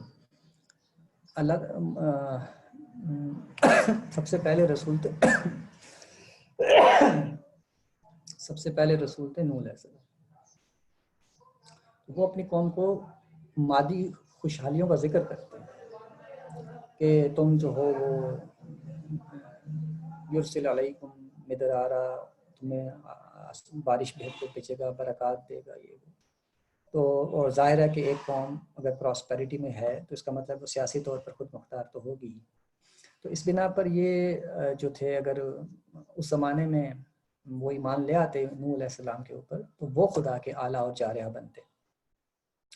اور پھر آپ یہ دیکھیے کہ خود بنی اسرائیل، یعنی یہ کام پہلی دفعہ نہیں ہوا، خود بنی اسرائیل جو ہیں وہ جب خدا کے مطلوب معیار پر پورا اترے ہیں تو خود ان کو استعمال کیا گیا ہے دوسری قوموں کو سزا دینے کے لیے.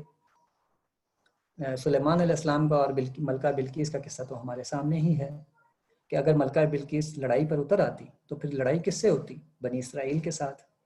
چنانچہ بنی اسرائیل نے اپنے زمانے میں جو فلسطین پر حملہ کیا اور وہاں کے لوگوں کو باہر نکالا یوشع بن نون کے قیادت میں، وہ بھی تو یہی تھا کہ جب افراد میسر آ گئے تو اللہ تعالیٰ نے پھر غیبی امداد کے ذریعے کام نہیں لیا، فرشتوں کے ذریعے کام نہیں لیا. فرشتوں کو بھیجا تو پھر معاون کے طور پر بھیجا. یعنی اللہ تعالیٰ کی اسکیم سے یہ معلوم ہوتا ہے کہ وہ پہلا یہ کام بندوں سے لینا چاہتا ہے. جب بندے میسر نہیں آتے تو پھر قدرتی طاقتوں کو انوالو کرتا ہے اور اس قوم کو مٹا دیتا ہے. چنانچہ بنی اسرائیل پہلے یہ کام کرتے رہے ہیں, خود پھر بنی اسرائیل کے خلاف دوسری قوموں نے یہ کام کیا, اور اب بنی اسماعیل نے سے یہ کام لیا گیا. جب جب جمعیت میسر آئی تب تک انسانوں سے کام لیا گیا.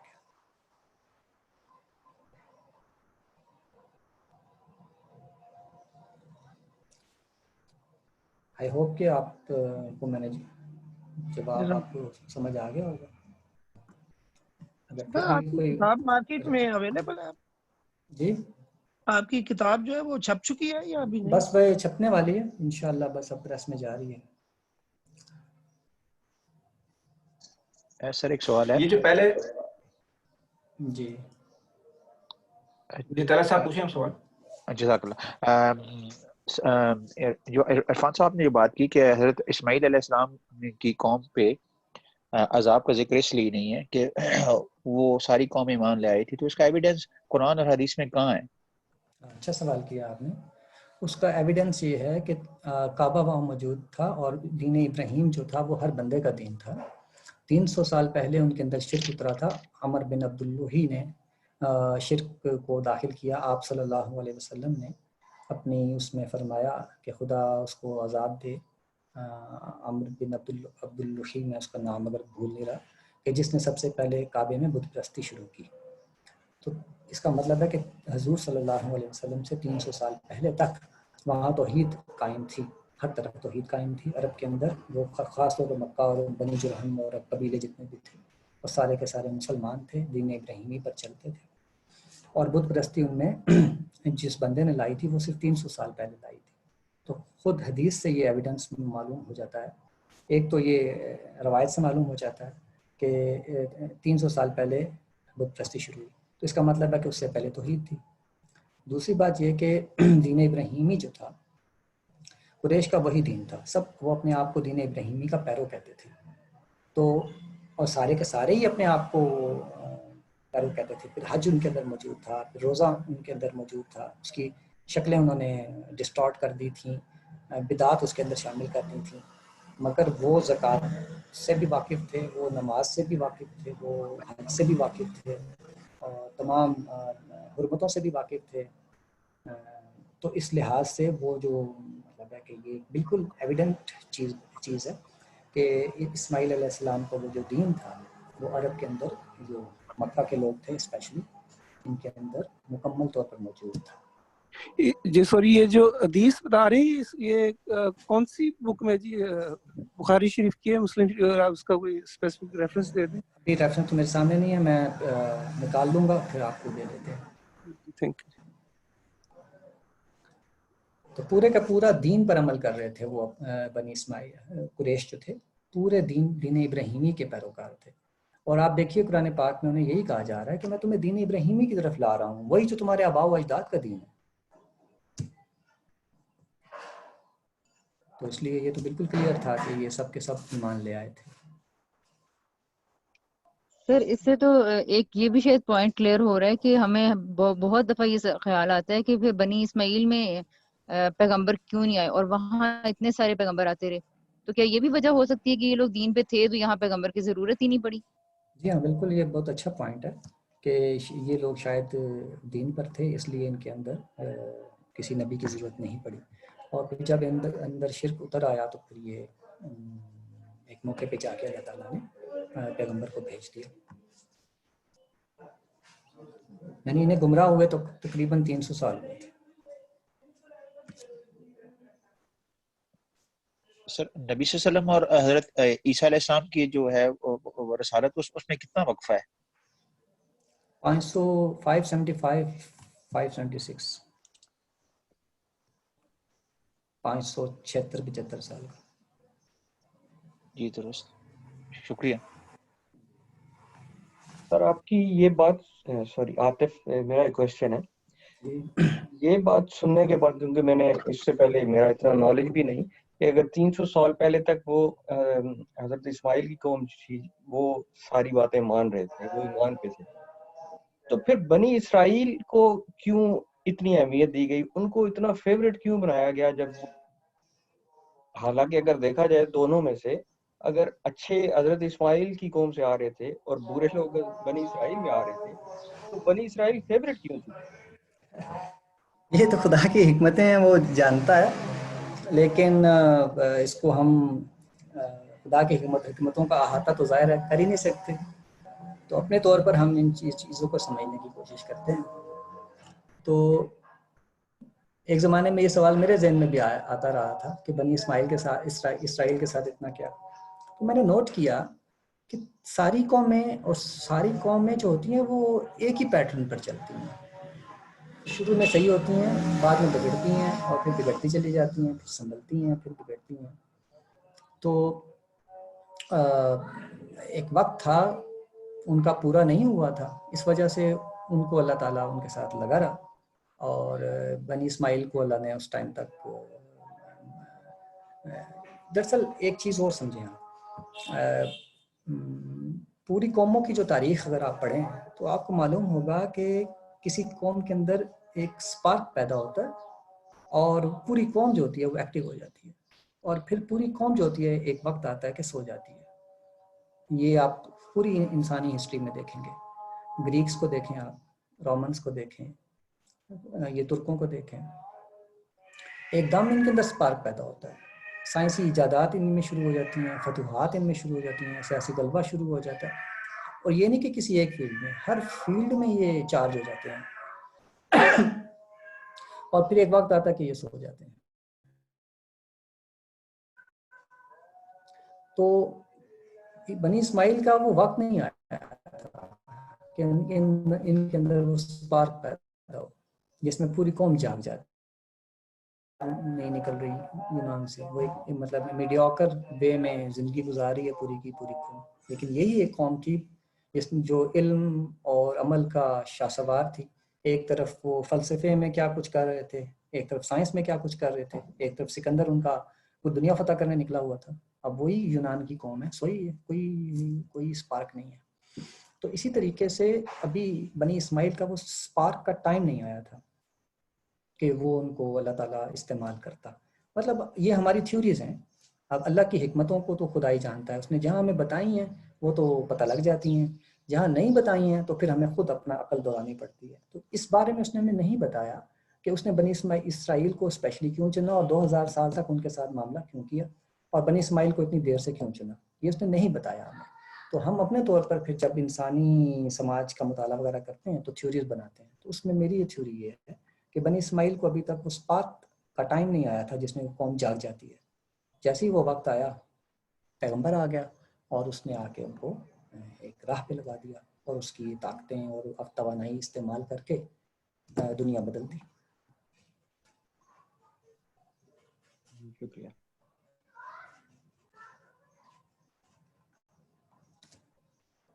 ایک کوشچن میرے پاس تھا، وہ جو پہلے آپ نے ایک یہ پوائنٹ مینشن کیا کہ رسولوں کو بھی ایز ٹولز یوز کیا گیا ہے، تو اس کی آئی ڈونٹ نو کہ اس کی کوئی ڈائریکٹ ایویڈنس ہوگی یا نہیں ہوگی، لیکن کہیں اس کی ہمیں کوئی انڈیکیشن ملتی ہے قرآن میں کہ جو رسول آئے تھے، ٹھیک ہے، یعنی ان لائک پیغمبر جو رسول آئے تھے، وہ ذاتی طور پہ اس بات سے جو ہے نا وہ انفارمڈ نہیں تھے، یا ان کے ذہن میں یہ بات نہیں تھی کہ میں یہاں پر جو ہے نا وہ ایک عدالت قائم کرنے آیا ہوں اور میں یہ کام کروں گا، اور ایک سرٹن ٹائم کے بعد جو ہے مجھے جو ہے نا یہ حکم ملنے والا ہے کہ میں یہاں سے چلا جاؤں، اور پھر ان کے اوپر عذاب آئے گا اگر انہوں نے مجھے فالو نہیں کیا۔ یعنی وہ اس کو اون کر رہا تھا اس بات کو رسول، یا رسول بھی خود جو ہے نا وہ بس یعنی اس کو ٹائم ٹو ٹائم انسٹرکشن مل رہی تھیں، وہ انہیں فالو کر رہا تھا، اور جب ہوا تو اس کے لیے بھی ایک طریقے سے ایک نئی بات تھی؟ یہ نہیں، ایسا بالکل نہیں ہے، رسول پہلے دن سے انہیں عذاب کی خبر دیتا ہے۔ آپ انبیاء کی جتنے بھی انبیاء نے اپنی قوموں کو مخاطب کیا ہے، سورہ اعراف میں دیکھیں، ہود میں دیکھیں، تو پہلا پیغام ہی ان کا یہ تھا کہ آپ جو ہو وہ ایمان لے آؤ خدا کے اوپر، ورنہ تمہارے ساتھ بہت برا ہو جائے گا۔ تو رسول کو پوری اسکیم پہلے دن سے پتہ ہوتی ہے۔ ٹھیک ہے، شکریہ۔ تو سر مجھے رضا صاحب کے سوال سے ایک سوال جو بن رہا ہے، تو کیا رسولوں کو یہ ڈیسٹنی پہلے سے پتہ ہوتی تھی کہ لوگ ایمان نہیں لائیں گے اور الٹیمیٹلی یہی ہوگا؟ نہیں نہیں، اس طرح تو پھر وہ ساری چیز یہ اللہ تعالیٰ کی اسکیم ہی ختم ہو جاتی ہے. تو رسولوں کو، یعنی کہ رسولوں کی جو سٹیٹمنٹس ہیں ان سے ہمیں یہی پتہ چلتا ہے کہ انہیں آخری وقت تک امید رہتی تھی کہ یہ ایمان لے آئیں گے. اور یہ بھی آپ دیکھیے کہ یونس علیہ السلام نے تو یہ سمجھ لیا تھا کہ یہ ایمان نہیں لائیں گے، اور وہ لے آئے.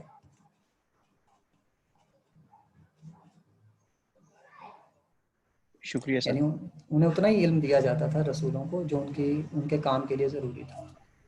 تو کہیں پہ نبی آخری ٹائم تک ایمان لانے کے امید میں رہے، اور اللہ تعالیٰ نے بتا رہا ہے کہ اب ایمان نہیں لائیں گے. نبی پھر امید کر رہا ہے، اللہ تعالیٰ کہہ رہا ہے نہیں لائیں گے، اب بس ہو گیا.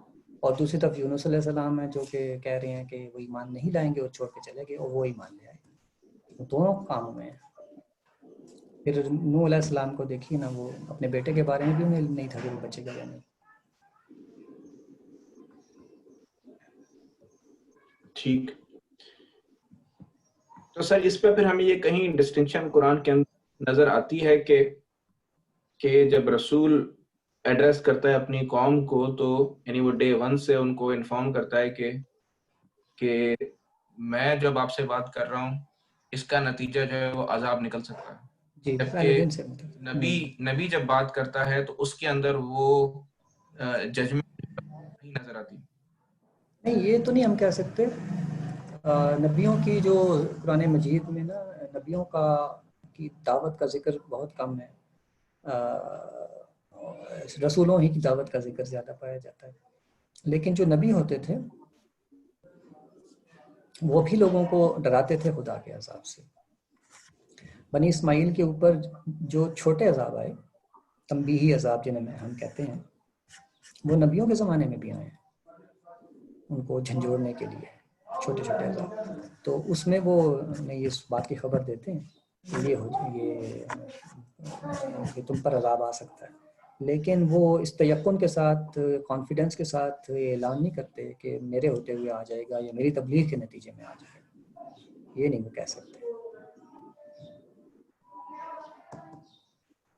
ٹھیک ہے. تو ایک 2 پوائنٹ میں سے جو ایک پوائنٹ آپ نے ڈسکس کیا ہے وہ کہ کیا رسول بھی قتل ہوتے ہیں، تو کیا اس کی ایگزامپل ہے قرآن میں کہ رسول بھی جو ہے قتل ہوئے ہیں؟ نہیں جی، ہمارے سامنے جو رسولوں کا ذکر تاریخ میں ہمارے پاس ہے وہ قرآن اور بائبل ہے. اور قرآن اور بائبل سے پتہ چلتا ہے کہ کوئی بھی رسول قتل نہیں ہوا. رسول ہیں ہی 3 ہیں ٹوٹل: موسیٰ علیہ السلام، عیسیٰ علیہ السلام اور رسول اللہ صلی اللہ علیہ وسلم. یہ 3 رسول ہیں. تو یہ تینوں قتل نہیں ہوئے. اب جہاں پہ آپ کہہ رسول جی آپ کہہ رہے صرف 3 رسول ہیں؟ رسول 3 ہی آئے ہیں نا. بنی اسرائیل کے 2، بنی اسماعیل کے موسیٰ علیہ السلام اور عیسیٰ علیہ السلام، یہ 2 رسول. باقی سارے انبیاء ہیں ٹیکنیکلی. اور تیسرے ہمیں پتہ ہیں رسول اللہ صلی اللہ علیہ وسلم، یعنی بنی اسماعیل کے جو ذریت ابراہیم کے رسولوں میں سے، ان میں کوئی بھی قتل نہیں ہوا. اور پچھلے جتنے بھی رسول ہیں ان میں جتنے بھی ہیں ذکر آیا ان میں وہ بھی کوئی قتل نہیں ہوا. اچھا 3 رسول میں نے تو اب کہا مجھے وہ ذریت ابراہیم میں سے ہیں. اچھا کیونکہ مطلب مجھے وہ اسپیسیفکلی یاد نہیں آ رہا، لیکن یہ بات میں نے شاید کہیں جو ہے کسی سے سنی تھی کہ جی رسول بھی قتل ہوئے ہیں، تو قرآن پھر مجید کی ایک وہ آیت ہے. نیگیٹ کر دیا وہ پوائنٹ. جی قرآن مجید کی وہ آیت ہے جس میں اللہ فرماتا ہے کہ آتا ہے کہ بنی اسرائیل سے کہتا ہے کہ تم نے رسولوں کو قتل کیا. وہاں سے یہ بات کی جاتی ہے کہ رسول بھی قتل ہو سکتے ہیں. تو ہمارا پھر وہی جواب ہے اس میں کہ یہ یہاں پر رسول جو ہے وہ لغوی معنی میں استعمال ہوا ہے، اور ان لوگوں نے نبیوں کو قتل کیا تھا. تو نبیوں کو جو قتل کیا. اچھا ہاں، مجھے ایک اور بھی چیز یاد آ گئی، میں اس میں لکھی تھی کس میں، تو وہ بنی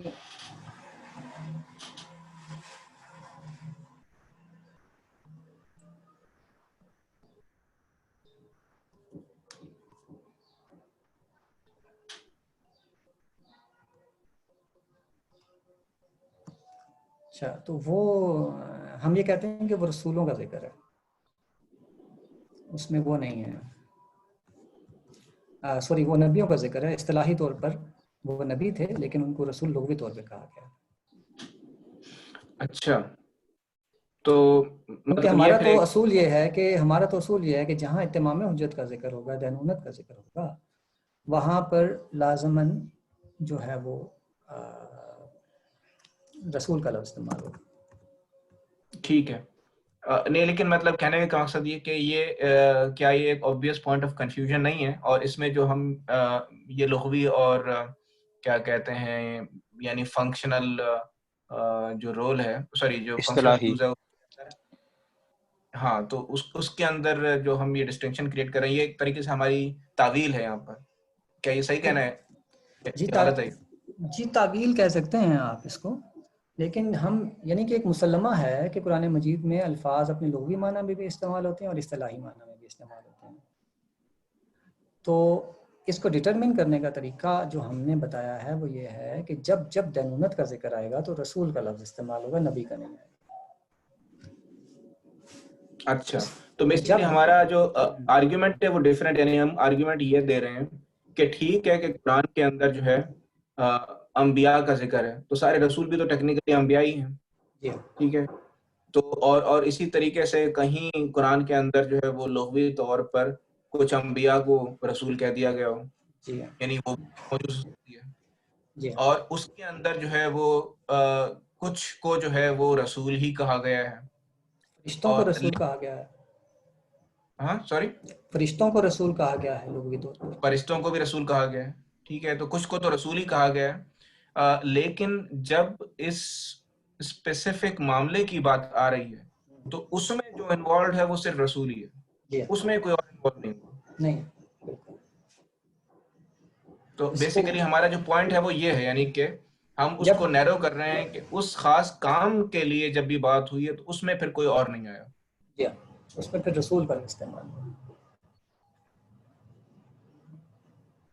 ٹھیک ہے، یہ بات سمجھ میں آ گئی مجھے. جی، تو یہاں سے ہم ٹیکنیکل اور لغوی کا فرق نکالتے ہیں. اب یہ دیکھیے، یہ بائبل سے ایک تائیدی ثبوت ملتا ہے ہمیں کہ کوئی قتل نہیں ہوا رسول. اس لیے ہمارے دانشمند خدا نے بھی کہا، میں نبیوں اور رسولوں کو ان کے پاس بھیجوں گا، لیکن وہ ان میں سے کچھ کو قتل کریں گے اور اذیت پہنچائیں گے، تاکہ اس پشت کو، اس نسل کو ان نبیوں کے خون کا ذمہ دار ٹھہرایا جائے جو اس وقت بہایا گیا ہے جب سے دنیا کی بنیاد ڈالی گئی. اب اس میں دیکھیے یہاں لکھا ہے نبیوں کو بھی بھیجوں گا، رسول کو بھی بھیجوں گا، لیکن جو قتل ہوں گے وہ نبیوں کے خون کے ذمہ دار. عرفان صاحب، پھر جو ہمیں قرآن سے سوری رضا صاحب کی بات مکمل ہو گئی؟ جی آپ پوچھیں. عرفان صاحب، اس میں جو ایک پوری امت کا ایک سیگمنٹ ہے وہ اس بات پہ بیلیو کرتا ہے کہ امت کہہ لیں یا جو بنی اسرائیل ہے، اس پر جو ہماری کرسچن کمیونٹی ہے وہ اس بات پہ بیلیو کرتی ہے کہ جو حضرت عیسیٰ نے انہوں نے قربانی دی ہے، اور ہم کہتے ہیں کہ حضرت عیسیٰ رسول ہیں، اور قرآن اس کے ڈیفینس میں آتا ہے کہ وما قتلوا وما صلبوا، ٹھیک ہے. لیکن وہاں ہمارا ایک ڈفرنٹ سٹانس ہے. گاندھی صاحب کہتے ہیں کہ انہیں قتل نہیں کیا گیا، قرآن بھی کہتا ہے انہیں وہ اس سٹانس کی طرف جاتے ہیں کہ انہیں موت دی گئی. تو پھر وہ جو دوسری موت ہے اس کا ایویڈنس کہاں سے آتا ہے؟ ایویڈنس قرآن کی آیت سے نکالا گیا نا. اللہ فرماتا ہے کہ انی متوفی کا، میں تو یہ وفات دوں گا. جی وہ تو درست ہے، لیکن وہ وفات کہاں ہوئی، کیسے ہوئی، کس طرح ہوئی؟ ہاں، اس کی تفصیل جو ہے وہ اللہ نے نہیں بتائی. اس کی وجہ یہ تھی کہ اللہ تعالیٰ نے نہ صرف یہ کہ ان کو وفات دی، بلکہ جو عامر صاحب کی انٹرپریٹیشن ہے اس کے حساب سے ان کا جو جسم تھا وہ بھی اٹھا کے لے گئے تھے. ان کی قرآن مجید کی وہ جو آیت ہے انی متوفی کا ورافیو کا الیہ، میں تو یہ وفات دوں گا اور اس طرح کہ تمہارا جسم اٹھا کے لے جاؤں گا.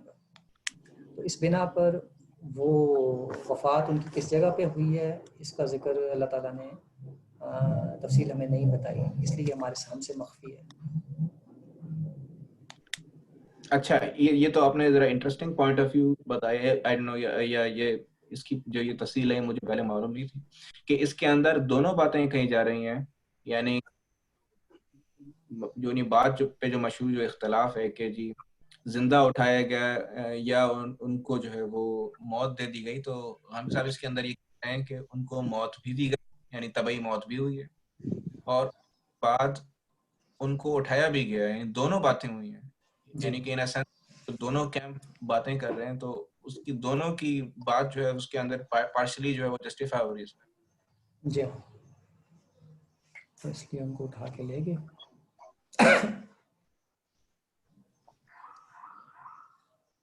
باقی اس کی تفصیل چونکہ معلوم ہونا تاریخی اعتبار سے تو شاید ضروری ہے, دینی اعتبار سے تو ضروری نہیں تھا کہ وہ کس جگہ فوت ہوئے, تو وہ پھر اللہ نے نہیں بتائی چونکہ اللہ تعالیٰ ایسی چیزیں نہیں ذکر کرتا.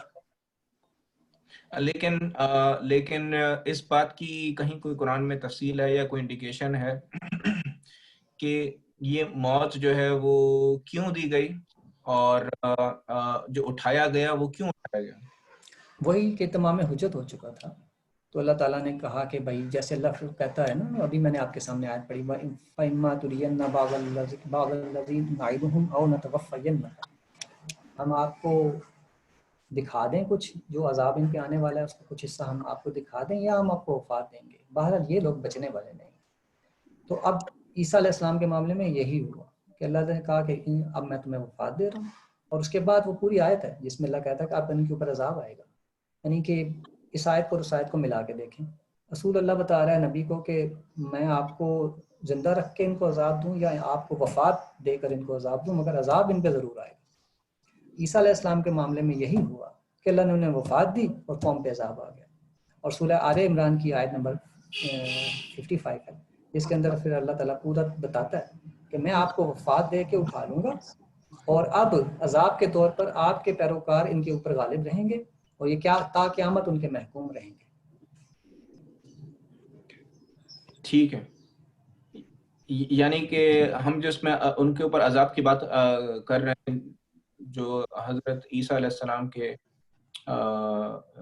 یعنی کا کفر کرنے والے تھے ان سینس, یا جو ان کا انکار کرنے والے تھے, تو وہ ان کے اوپر یعنی اس دور میں جو رومنز کے ہاتھوں آئی ایک سزا وہ بھی آئی, اور اس کے علاوہ ان کے اوپر ایک لانگ ٹرم سزا بھی جو ہے وہ دونوں عذابوں کا ذکر ایک ہی جگہ پہ ہے.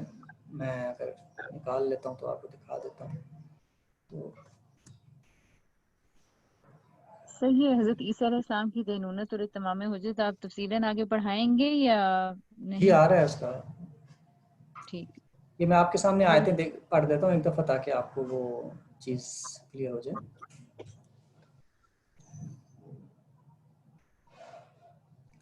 وَإِذْ قَالَ اللَّهُ يَا عِيسَىٰ إِنِّي مُتَوَفِّيكَ, میں تمہیں وفات دینے والا ہوں, وَرَافِعُكَ إِلَيَّ, اور تمہیں اپنی طرف اٹھا کے لے جانے والا ہوں, وَمُطَهِّرُكَ, اور تجھے پاک کرنے والا ہوں, مِنَ الَّذِينَ كَفَرُوا, کافروں سے, وَجَاعِلُ الَّذِينَ اتَّبَعُوكَ فَوْقَ الَّذِينَ كَفَرُوا إِلَىٰ يَوْمِ الْقِيَامَةِ, اور تمہارے کافروں کے اوپر ان کو اب آپ کے اتباع کرنے والوں کو غالب کرنے والا ہوں. ثُمَّ إِلَيَّ مَرْجِعُكُمْ فَأَحْكُمُ بَيْنَكُمْ فِيمَا كُنتُمْ فِيهِ تَخْتَلِفُونَ. فَأَمَّا الَّذِينَ كَفَرُوا, اور یہ جو موجودہ کافر ہیں, فَوَعَذِّبْهُمْ عَذَابًا شَدِيدًا فِي الدُّنْيَا وَالْآخِرَةِ وَمَا لَهُم مِّن نَّاصِرِينَ. اور یہ جو اوپر تو قیامت تک کا کلیہ بتایا نا کہ اب یہودی جو ہیں وہ مستقل طور پر مسیحیوں کے محکوم رہیں گے, اس کے بعد پھر موجودہ کافروں کے اللہ بتا رہا ہے فَأَمَّا الَّذِينَ كَفَرُوا, یہ جو اب کافر ہیں آپ کے جنہوں نے آپ کو پھانسی چڑھانے کی کوشش کی, فَوَعَذِّبْهُمْ عَذَابًا شَدِيدًا فِي الدُّنْيَا وَالْآخِرَةِ وَمَا لَهُم مِّن نَّاصِرِينَ. ان کو دنیا اور آخرت دونوں میں شدید عذاب دوں گا, ان کا کوئی مددگار نہیں ہوگا. چنانچہ یہ بالکل وہی چیز ہے کہ اللہ تعالیٰ نے جیسے کہا تھا کہ میں آپ کو اٹھا لے جاؤں, آپ کو وفات دے دوں, لیکن پھر بھی قوم پہ عذاب آئے گا. وہی کلیہ یہاں استعمال ہوا ہے کہ عیسیٰ علیہ السلام کو اٹھا لیا لیکن ان کی قوم پر عذاب آ گیا کیونکہ تمام میں حجت ہو چکا تھا. ان کی قوم پہ جو عذاب آیا اس کے بارے میں ہسٹوریکلی کچھ پتا ہے کہ یعنی جو امیڈیٹ لوگوں پہ, جی ہاں, وہ میں نے ساری تفصیل اپنی کتاب میں لکھی ہے اس کے. جی, انہوں نے اپنا جیسے ہی بڑے اچھے تعلقات ان کے رومنز کے ساتھ چل رہے تھے عیسیٰ علیہ السلام کے ہونے تک, جب وہ عیسیٰ علیہ السلام کو انہوں نے اپنی طرف سے کروسیفائی کر دیا تو اس کے بعد سے ان اسی دن سے ان کے تعلقات خراب ہو گئے رومنس کے ساتھ. اور جو تھا وہ رومن گورنر جو تھا وہ ناراض ہو گیا اس کے ان کے بڑوں کے ساتھ، اور اس نے ظلم و ستم اور سختی کرنی شروع کر دی. پھر رومنس نے آ کے ان کے اوپر مزید ٹیکسز لگا دیے، تو انہوں نے ٹیکسز کے خلاف احتجاج کیا جس میں بڑی قتل و غارت ہوئی. پھر رومن جو تھا بادشاہ، کیا نام تھا اس کا، مجھے ایک پاگل سا تھا، اس نے اپنا ایک بت جو ہے وہ یہاں پہ رکھوا دیا اور کہا کہ اس کی عبادت کرو. تو اس بات کو وہ برداشت نہ کر سکے اور رومنس کے خلاف لڑ پڑے. تو پھر رومنس نے خوب مارا. تو وہ پورا ایک سلسلہ ہے. یہ جتنے عرصہ وہ محل 70 عیسوی میں جا کے ان کے اوپر وہ فائنل عذاب آیا ہے، لیکن اس کا درمیان کا سارا پیریڈ جو ہے وہ ٹرموائل کا پیریڈ ہے جس میں انہیں بڑی ذلتوں کا اچھا صحیح. کیونکہ میں جو بات سوچ رہا تھا وہ یہ کہ جو مطلب پہلا رومن کنگ جس نے وہ ایکسیپٹ کیا وہ تو کافی بعد میں آیا تھا. میرے خیال میں کانسٹنٹین تھا جس نے آ کے ایکسیپٹ کی تھی کرسچینٹی. تو اس سے پہلے ان کے اوپر اس کی آپ نے تفصیل بتا دی. جی، کبھی ٹیکسز کی صورت میں، کبھی بادشاہ اپنا بت رکھوا دیتا تھا کہ اس کی عبادت کرو. بڑی ذلتیں انہیں برداشت کرنی پڑ رہی تھیں اور پھر یہ لڑ پڑتے تھے، اس میں اور مار کھاتے تھے. پھر وہ آخری جو ہوا وہ کیا نام تھا اس کا، وہ جو رومن ایمپرر تھا وہ آیا اور اس نے پھر ان کو بالکل ہی تہس نہس کر دیا. تو عام طور پر ہمارے یہاں وہ لاسٹ والا مشہور ہے زیادہ نا کہ 70 عیسوی میں وہ آیا تھا، لیکن درمیان کا سارا عرصہ وہ لوگ عام طور پر اس کا ذکر نہیں کرتے کہ وہ سارا کا سارا عرصہ ان کی ذلت اور نکبت اور ٹرموائل کا زمانہ تھا.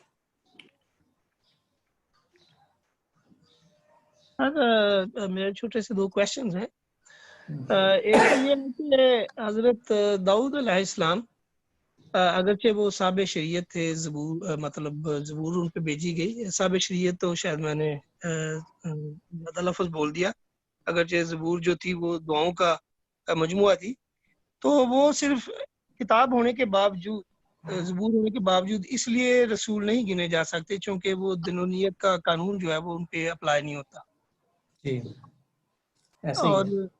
اور ابھی آپ فرما رہے تھے کہ حضرت سلیمان علیہ السلام نے جو ملکہ سبا کو لیٹر بھیجا کہ آپ اللہ کی پرستش پہ آ جاؤ، تو اگر وہ لڑائی ہو جاتی تو پھر ہم اسی قانون کے تحت ان کو پھر رسول مانتے. اب تو ہم ان کو نبی مانتے. رسول کی قوم وہ یوں ہے کہ یہ میں نے جیسے آپ کو بتایا کہ ایک قانون بنی ذریت ابراہیم کے ساتھ خدا کا الگ سے چل رہا ہے، اس میں سیاسی غلبے کے وعدے ہیں ان کے ساتھ اگر وہ درست اپنے آپ کو رکھتے ہیں ایمان اور عمل کے لحاظ سے. تو اب جو سلیمان اور داؤد علیہ السلام کو جو سلطنتیں ملی اور جو شان و شوکت ملی، وہ بنی اسرائیل کو علم و عمل کے درست معیار پر ہونے کی وجہ سے بطور انعام ملی تھیں اللہ تعالیٰ کی طرف سے. تو اس میں اللہ تعالیٰ نے ان سے وعدہ کیا ہوا تھا کہ کوئی قوم تمہارے خلاف کھڑی ہوگی تو شکست کھائے گی. تو اس لیے یہ بنی اسرائیل کا منصب ہے کہ وہ دوسری قوموں پر سیاسی غلبہ پائیں گے. اور وہاں سلیمان علیہ السلام بیٹھے ہوئے تھے تو انہوں نے وہ خط لکھ دیا ملکہ کو کہ بھئی اب تم سرنڈر کرو. تو یہ رسولوں والا مسئلہ نہیں ہے، یہ دینونت والا مسئلہ نہیں ہے، یہ سیاسی غلبے کا مسئلہ ہے. اس لیے آپ یہ دیکھیے کہ اس قوم کو کوئی لمبی چوڑی تبلیغ نہیں کی گئی، سیدھا سیدھا اس کو سرنڈر کرنے کا کہا گیا. اس کے متعلق قرآن مجید کی کوئی آیت اس طرح کی ہے جو مطلب ان کو ڈفرینشیٹ کرتی ہو دوسروں سے؟ ان کو بنی اسرائیل کو؟ میں آپ کا سوال نہیں سمجھا.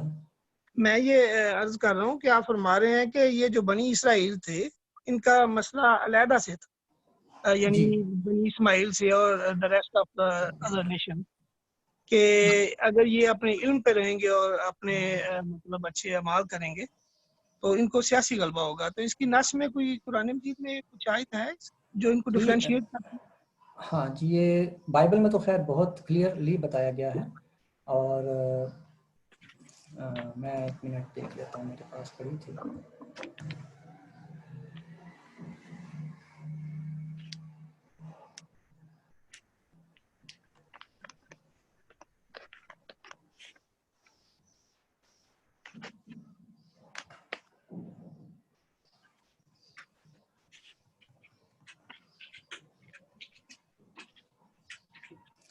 ہاں جی، تو پہلی تو آیت یہی ہے کہ جس میں سورہ بقرہ کی آیت ہے جس میں اللہ تعالیٰ فرماتا ہے کہ وَإِذِ ابْتَلَىٰ إِبْرَاهِيمَ رَبُّهُ بِكَلِمَاتٍ فَأَتَمَّهُنَّ قَالَ إِنِّي جَاعِلُكَ لِلنَّاسِ إِمَامًا، میں تمہیں لوگوں کے لیے امام بنانے والا ہوں.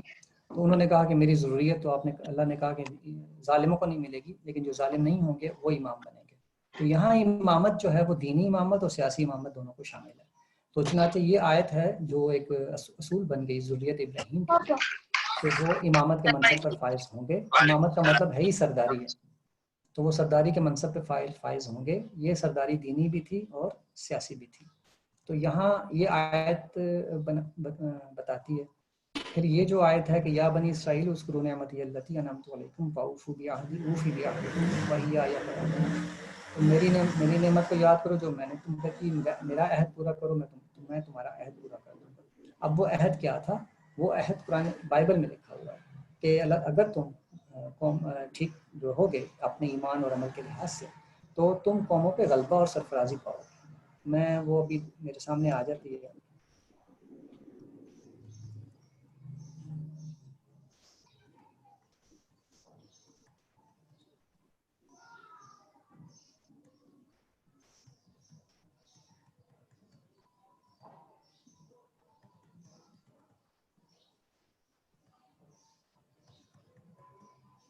جی، تو قرآن پاک میں تو یہ اصول ہمیں پتہ چل گیا کہ وہ ذریت ابراہیم علیہ السلام نے جو امامت کی دعا کی تھی اس میں وہ انہیں بھی غلبہ، وہ امامت ان کے لیے بھی تھی.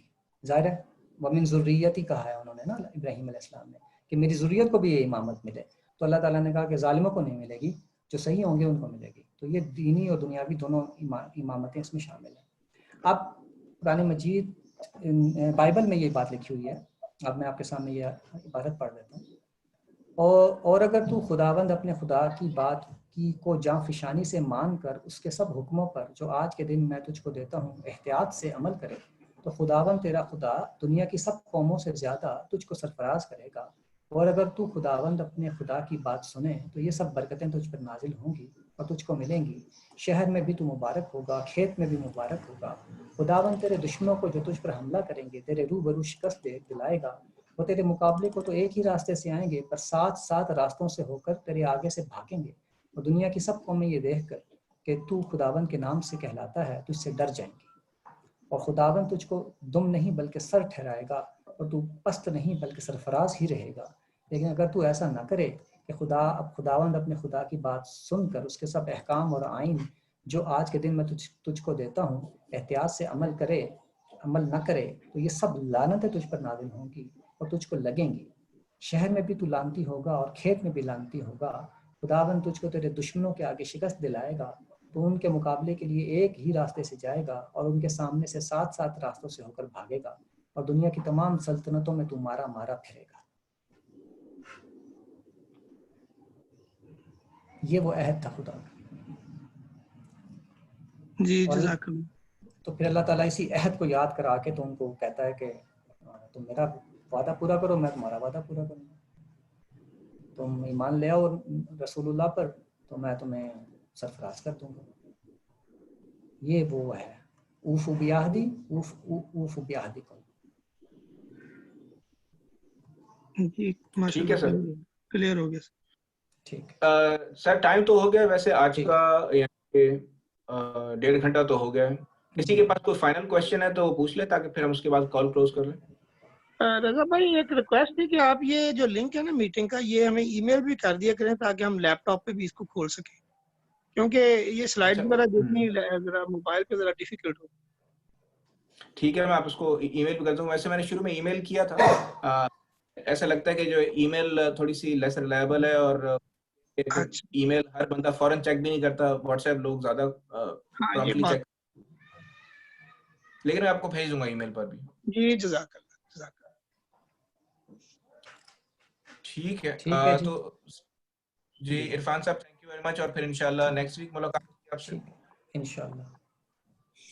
اوکے اللہ حافظ. تمام لوگوں کا شکریہ. بہت شکریہ جی. شکریہ سر. اللہ حافظ.